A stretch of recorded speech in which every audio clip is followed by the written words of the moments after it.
Hey guys, got another tech question here. So basically, they're asking, have I ever, which means can you, right?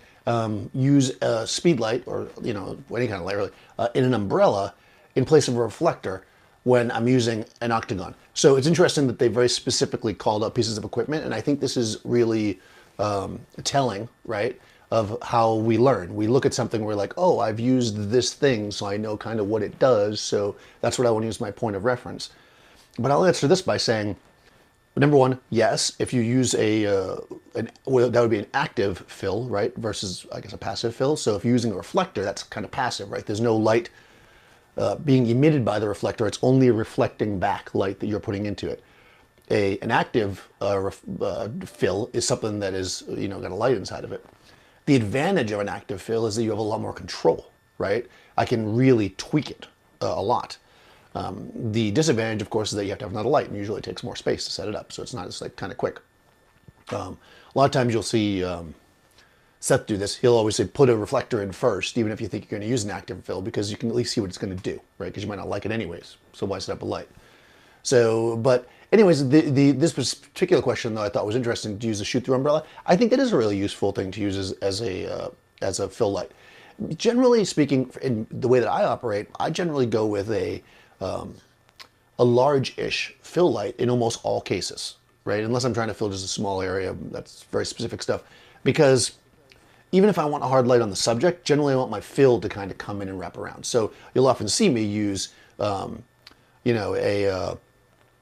small, like small softbox, let's say, as my key, and then use a bigger softbox as the fill.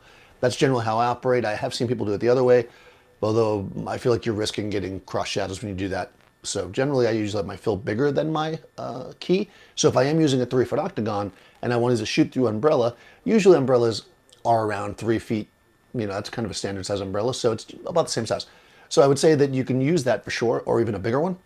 If you want to use a smaller umbrella, then maybe I would think about using that as the key and the octagon as the fill. Although if you want to use a grid, that's a stylistic choice. But the short answer to all of this is, whenever you're trying to answer the question of can I do this with this, think about what the thing that you're trying to do is, and does the thing that you want to do it with do that? As easy as that. Can I fill with a piece of black card? No, right? Because black card's not going to bounce back the light that a white card would, right? But could I fill with a pizza box? Yeah, Seth does it all the time. Like you can, because a pizza box or even a piece of red or blue or something that's lighter is going to reflect back some light. So think about it like that. Whenever you want to kind of substitute something, think about what the thing is that you were doing, and also what the thing is that can be done with what you want to use, and also what the advantage or disadvantage would be to doing it. Because, like I said, using an active fill is really nice, but you have to step another light. So leave some comments below, guys. Let me know some other tech questions. I'm going to try to keep these up, throw them out there periodically. I'll probably, periodically, I don't think that's a word, but I'm going to say it's a word now. I'm going to put them out there, whenever I can. We'll try to stay pretty consistent with this as long as you guys send me questions, and you always have been, so this is good. Please subscribe if you haven't already, ring the bell, and I'll see you next time.